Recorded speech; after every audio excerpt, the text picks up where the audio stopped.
Hello there, this is Keld of the Isles / Chilosophy, here to bring you tidings of good news. I've found out how to make a single-player world where I can give myself resources, so I can now be testing and doing all this in a much easier environment.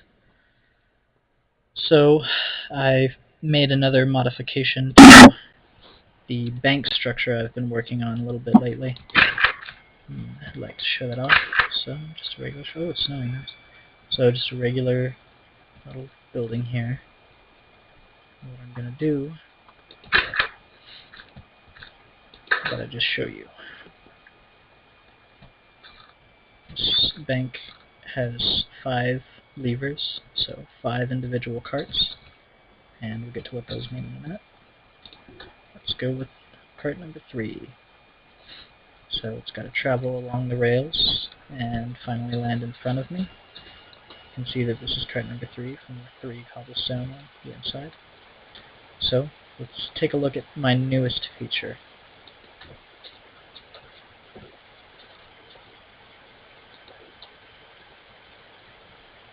So, in the last video, I had 2 carts, and I ran into the problem that, I'll use the first card just for an example. See, my modified version of the Smart Bank rails make it so that, did I not have a card on number 2? Just a moment. Oh, it just wasn't moving. Wait, why are there 2? Okay, ignore this whole section of the video. Just skip over it. And as I was saying, in my last video, the modifications that I had made this problem. That if you clicked the switch, but didn't put the lever in the up position, the cart would simply come back. You would do this as many times as it took you to realize, oh, I could flip that lever. And the second problem I ran into is that if you flip the lever too soon, then the cart won't arrive back at its correct track. So, to compensate for that, I built these notifiers with note blocks behind them that tell you when to flip the switch. And what you do is you flip it whenever you hear the corresponding beat. So 1, 2, 3, 4, 5, and so on. So, let's try it. And you flip the switch, and the cart returns to its home sweet home. Now, let me show you with a cart that takes a little longer to get here. Let's go with cart number 5. This one takes the longest, obviously, because it is so far away. I'll show you the circuitry in just a moment. Here we have cart number 5 with its 5 whatevers. Let's flip this.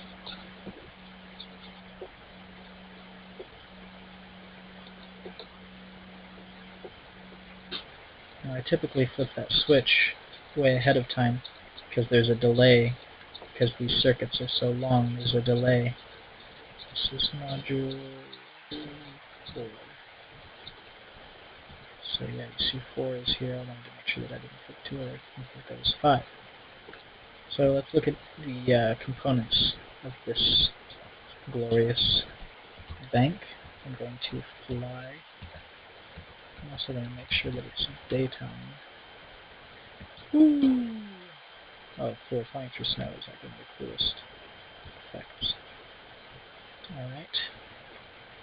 So, as shown before, each lever corresponds to a circuit of redstone wire. Each of these goes to 2 loops with the cart. One of them is closed, and one of them is open at all times.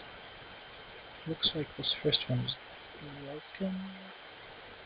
No, it's not. Each one is closed and each one is open. Or, I'm sorry, each one. One is closed and one is open at all times. And whenever you flip the switch, that's what changes what's what and sends it the cart. I built this a little more exposed than my last one because it's just me playing. I don't have to care about looks. But obviously, if you were building a multiplayer server, you could put each of these circuits underground where you could put this whole back structure underground so that the cart comes up to you in your bank. One thing I'm going to start experimenting with is switching the highways so that the top one returns the cart and the bottom one sends the cart, but that's a beast to be challenged another day. So you see each of these modules. So module 1 for cart 1, obviously. Module 2 for cart 2. Module 3 for cart 3. And that's how you get the carts over. Damn this chicken. Now let's look at the notification system. The first problem I had was this, is that these rails, as the cart travels along it, it would just skip over the rail and go right on down the track. So what I had to do was build an inverter so that when you flip the switch, let me show you really quick here, it's not flying anymore. So that when you flip the switch, you activate that redstone wire, and the cart comes down the trail and goes up its rail to its respective module. So it's just a redstone circuit that goes underground and connects on the other side. And the notification block is a pressure plate attached to an inverter, attached to a circuit, connected to a note block. And they go in a sequence as the cart travels down the rail. So let's just keep using this nice and warm inside.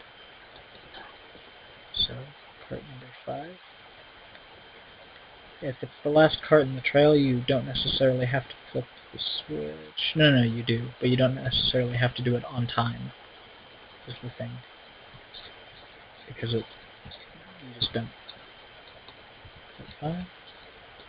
Push the button.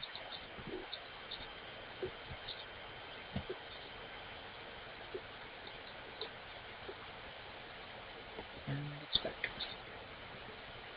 So yeah, this is the latest addition to the Minecraft Smart Bank system. Some people, I'm sure, are thinking, oh well, you can just put it in a chest and that's all you need to do, really. But, I don't know, I think it's a cool device you can make. And again, this would be really fun with a multiple players server where you could have each person have their own bank. So you have cart 1 for John, cart 2 for Mary, and all these different things. So there you go. That's the newest version of the Smart Bank from me. Looking forward to making some more videos in the future.